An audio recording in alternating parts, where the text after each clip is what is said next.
বিজেপির সাধারণ সম্পাদক পশ্চিমবঙ্গের জগন্নাথ চট্টোপাধ্যায় কিছুক্ষণ আগে প্রেস কনফারেন্স করছিলেন এবং জগন্নাথ চট্টোপাধ্যায়কে আমি অনুরোধ করেছিলাম কিছুটা সময় যাতে এই পুরো ব্যাখ্যাটা একবার দেওয়া যায় তার জন্য লাইভে আসতে। এই মুহূর্তে জগন্নাথ চট্টোপাধ্যায় আমাদের সঙ্গে রয়েছেন। আমি অতিথিদের কাছে অগ্নিবাণ নেওয়ার আগে খুব দ্রুত জগন্নাথ চট্টোপাধ্যায়ের কাছে যেতে চাই।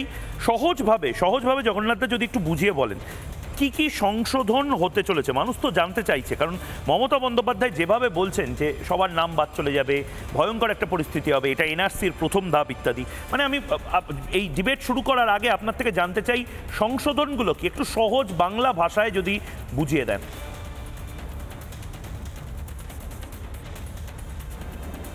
দেখুন, বিষয়টা নিয়ে এত জটিলতা করার কোনো কারণ নেই, অত্যন্ত সহজ বিষয়। ভারতবর্ষে এই যাবৎকাল 17 বার এই একই ধরনের স্পেশাল ইন্টেন্সিভ রিভিশন হয়েছে। অর্থাৎ আমাদের শরীরে বদ রক্ত জমলে যেমন সেই বদ রক্ত বের করে দিতে হয়, নতুন রক্ত সঞ্চালন করতে হয়, তবেই শরীর তরতাজা থাকে। গণতন্ত্রকে শক্তিশালী করার জন্য, গণতন্ত্রকে শুদ্ধ করার জন্য, শুদ্ধ থেকে শুদ্ধতর করার জন্য মূল আধারটা কি? মূল আধার ভোটার লিস্ট। সেজন্য নির্বাচন কমিশন, ভারতের নির্বাচন কমিশন যখনই প্রয়োজন মনে করেছে দেশ জুড়ে নির্দিষ্ট সময় অন্তর এই ধরনের বিশেষ ভোটার তালিকা সংশোধনীর কাজ করেছে। এর আগে সর্বশেষ হয়েছিল পশ্চিমবঙ্গে 2002-03 সালে, একই সময়ে বিহারেও হয়েছিল। তো কি হয় এই সংশোধনীতে? এই সংশোধনীতে দেখুন, প্রতিবার আমাদের এখন ধারাবাহিকভাবে নিরন্তরভাবে ভোটার তালিকায় নাম তোলা, নাম বাদ দেওয়া, ঠিকানা পরিবর্তন করা যায়। এবং প্রতি বছরের শেষের দিকে সেপ্টেম্বর থেকে ডিসেম্বর মাস পর্যন্ত স্পেশাল সামারি রিভিশন SSR চলে। এই SSR স্পেশাল সামারি রিভিশন এবার এখন হচ্ছে SIR স্পেশাল ইন্টেন্সিভ রিভিশন। ঠিক, অর্থাৎ বাড়ি বাড়ি গিয়ে এনুমারেটর বা বুথ লেভেল অফিসার যারা, তারা বাড়ি বাড়ি গিয়ে ভোটারদের শনাক্ত করবেন এবং নির্দিষ্ট অ্যাপের মাধ্যমে প্রি ফিল্ড ফর্ম, আগে থেকেই পূরণ করা ফর্ম, কি পূরণ করা থাকবে?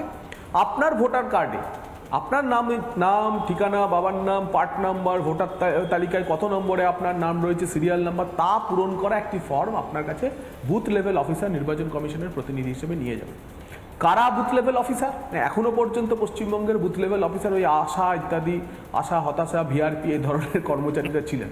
কিন্তু এবার নির্বাচন কমিশন বলেছে না, গ্র্যাচুইটি পায়, পেনশন পায়, প্রভিডেন্ট ফান্ড পায়, স্থায়ী কোনো কর্মচারীকেই বুথ লেভেল অফিসার করতে হবে। অস্থায়ী কর্মী হতে কেউ যদি বাংলাদেশি ভোটারের নাম তোলে, রোহিঙ্গা ভোটারের নাম তোলে, তাহলে ইলেকট্রনিক্যালি তাদেরকে চিহ্নিতকরণ সম্ভব এবং তাদের শাস্তি হবে। অজস্র এরকম বুথ লেভেল অফিসারকে ইতিমধ্যে নির্বাচন কমিশন গাফিলতির জন্য শোকজ করেছে, EROদের শোকজ করেছে, EROদের শোকজ করেছে।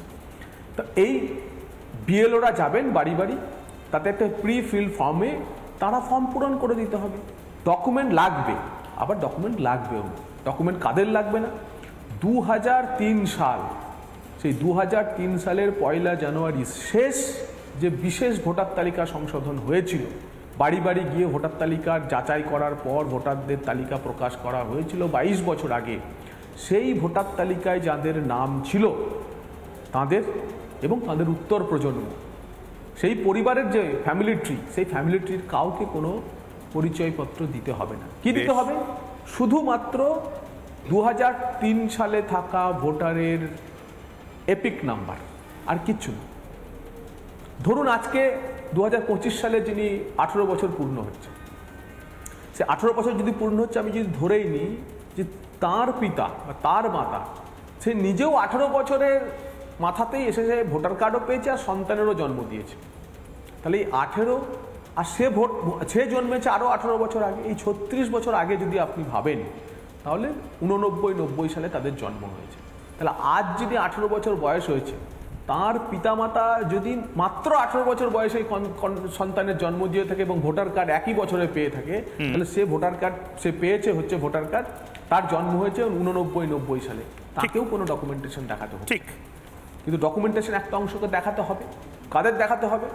যে যারা বাপ ভাড়া করেছেন, মা ভাড়া করেছেন, ঠিকানা ভাড়া করেছেন, বয়স ভাড়িয়েছেন, মিথ্যা আধার কার্ড করেছেন, নির্দিষ্ট ফ্যামিলি ট্রি নেই, ঠিকানা নেই, 21 থেকে 25 বছরের উপর গিয়ে হঠাৎ করে এসে ভোটার তালিকায় নাম উঠেছে, তাদের তো দেখাতে হবে।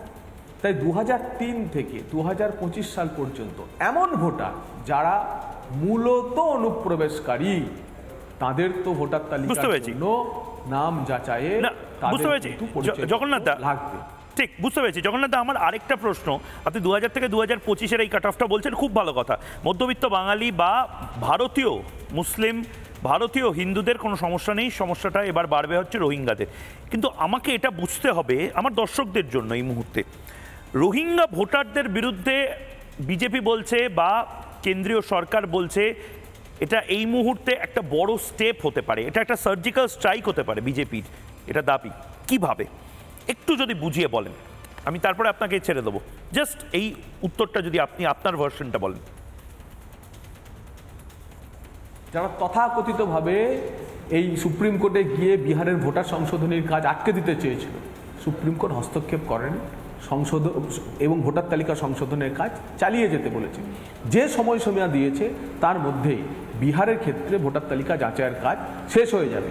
আমরা আশা করছি অগাস্ট মাসের প্রথম সপ্তাহেই পশ্চিমবঙ্গের জন্য এসআইআরের নাম হয়তো এসআইআর নোটিফিকেশন হয়ে যাবে। আপনাদের একটা তথ্য জানিয়ে রাখি, 2002-03 সালের যে বিশেষ এই ভোটার তালিকা সংশোধনের কাজ হয়েছিল তা তৎকালীন মুখ্যমন্ত্রী, আজকের মুখ্যমন্ত্রী তৎকালীন বিরোধী দলনেত্রী মমতা বন্দ্যোপাধ্যায়ের আগ্রহ হয়েছিল, মমতা বন্দ্যোপাধ্যায়ের অন্যতম দাবি ছিল। এবং সেবার 60 লক্ষ নাম বাদ গেছিল। শুধুমাত্র বাংলাদেশিদের নাম বাদ গেছিল তা না, অ্যাবসেন্টি, ডেড এবং শিফটেড ভোটার, এএসডি ভোটার যাদের বলা হয়, যারা এক জায়গায় থাকে না, যারা মৃত ভোটার এবং যারা এক স্থান থেকে ঠিকানা পরিবর্তন করে অন্য স্থানে চলে গেছে, এরকম 60 লক্ষ ভোটারের নাম বাদ গেছিল। 20 লক্ষ নতুন সংযোজন হয়েছিল, সব মিলিয়ে 40 লক্ষ ডিলিশন হয়েছিল। আমার ধারণা বা আমাদের ধারণা যে এবারের পশ্চিমবঙ্গে অন্ততপক্ষে যে পরিমাণে গত 15 বছরে বাংলাদেশি রোহিঙ্গা এরা ঢুকেছে তাদের নাম বাদ যাবে। এবং রোহিঙ্গাদের ক্ষেত্রে তো বিশেষ করে উল্লেখ করার মতে যে রোহিঙ্গারা ভারতবর্ষের নতুন বিপদ।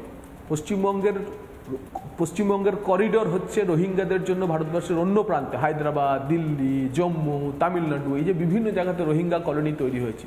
সমস্ত রোহিঙ্গারাই কিন্তু এসেছে পশ্চিমবঙ্গ দিয়ে, পশ্চিমবঙ্গের জলপথ দিয়ে, বারুইপুর অঞ্চল দিয়ে, সন্দেশখালী এলাকা দিয়ে, বনগার কিছু এলাকা দিয়ে। তো এই রোহিঙ্গাদের চিহ্নিতকরণের কাজটি হবে, কারণ এরা ক্রমশ এদেশে আসার পর এটি বাবা ভাড়া করে। প্রথমে 18 বছরের নাম দিয়ে বিএলএ বুথ লেভেলে অফিসারদের পয়সা দিয়ে নাম তুলে নেয়, পরের বছরে গিয়ে ভোটার তালিকায় বয়সটি কারেকশন করে নেয় আর বাবার নাম বদলে ফেলে। এই জিনিস স্পেশাল সামারি রিভিশনে ধরা পড়বেই। কোথাও না কোথাও যা যা ক্রাইটেরিয়া দিয়েছেন তাতে এই রোহিঙ্গা এবং বিশেষ করে সদ্য অনুপ্রবেশ যারা করেছেন, সবে যারা এসছেন, এসে প্রথমে নাম তুলেছেন, এখনো সংশোধন করার সুযোগ পায়নি, তারা সবাই ধরা পড়ে যাবে। এবং আমার ধারণা অন্ততপক্ষে 1 কোটি ভোটারের যাচাই পর্ব এর স্ক্রুটিনির মধ্য দিয়ে পশ্চিমবঙ্গে যেতে হবে। বদ রক্ত বেরিয়ে যাওয়া মানেই শরীরে বিশুদ্ধ রক্তের জন্ম দেওয়া, এবং শরীরে বিশুদ্ধ রক্ত হলে পরে তরতাজা প্রাণ নিয়ে ক্লিন ভোটার লিস্ট নিয়ে পশ্চিমবঙ্গে ভোট হবে। এবং এ দাবি তো শুধুমাত্র বিজেপির না, বিজেপি তো আধার ভোটার লিঙ্ক করে বায়োমেট্রিক অ্যাক্সেস দিয়ে ভোট দিতে চাইছে। যে আধার ভোটার লিঙ্ক হয়ে থাকবে, বায়োমেট্রিক অ্যাক্সেসে বুথ কেন্দ্রে ভোটার দাঁড়াবে, চোখের মনি তাকাবে, গ্রিন আলো জ্বলবে, ভোট কেন্দ্রে ভোট দিতে চলে যাবে। এই ব্যবস্থার দাবি বিজেপি করছে। একসময় তো মমতা বন্দ্যোপাধ্যায় সাধারণ ভোটার লিস্ট থেকে সচিত্র পরিচয়পত্রের জন্য ভোটার লিস্টে দাবি করেছিলেন। 21শে জুলাই তার আন্দোলনেই তো এই ইস্যুতেই তো আন্দোলন হয়েছিল। উনি তো এই ফেব্রুয়ারি মাসেও 25 সালে নেতাজি ইন্ডোর স্টেডিয়াম থেকে ভোটার লিস্ট থেকে এই ধরনের নাম বাদ দেওয়ার জন্য, ভুয়ো নাম বাদ দেওয়ার জন্য বললেন। এখন তার উল্টো বুঝলি নাম হলো কেন পরিস্থিতি, এবং তিনি ভোটার তালিকা থেকে নাম বাদ দিতে চাইছেন কেন? কারণ তার যারা ভোট ব্যাংক, এই যে ভোটার তালিকা পরিষ্কার হচ্ছে, সেই ভোটার তালিকা পরিষ্কারের ফলে মমতা বন্দ্যোপাধ্যায়ের ভোট ব্যাংকের উপর বড় আঘাত আসতে চলেছে। যার পর নয়, যে কোনো মূল্যে তিনি এই ভোটার তালিকা সংশোধনের কাজ আটকাতে চেয়েছেন। অথচ তার রাজনৈতিক জীবনে যতদিন তিনি বিরোধী নেত্রী ছিলেন, তার মূল কাজ ছিল যে সিপিএম বা বামফ্রন্ট ভোটার তালিকায় কারচুপি করে ভোটার তালিকা সংশোধন করুন। কেজে রাও পশ্চিমবঙ্গে কার দাবিতে এসেছিলেন? টিএন শেষনের মাধ্যমে সচিত্র পরিচয়পত্রের দাবি কে তুলেছিলেন? তার ফলে আজ বিরোধী দলনেত্রী থাকাকালীন যা দাবি তুলেছেন, এমনকি মুখ্যমন্ত্রী হিসেবে যা দাবি তুলেছেন, কমিশন সেই কাজ করতে শুরু করলো, তখন তিনি একদম বুঝতে পেরেছি। অনেক ধন্যবাদ জগন্নাথ দা আমাদের সঙ্গে ছিলেন, জগন্নাথ চট্টোপাধ্যায়। নানা ধরনের কন্টেন্ট দেখার জন্য লাইক করুন, শেয়ার করুন আমাদের ফেসবুক পেজ, সাবস্ক্রাইব করুন আমাদের ইউটিউব চ্যানেল। পাশাপাশি অন্যান্য ব্রেকিং নিউজের জন্য অবশ্যই চোখ রাখুন রিপাবলিক বাংলায়।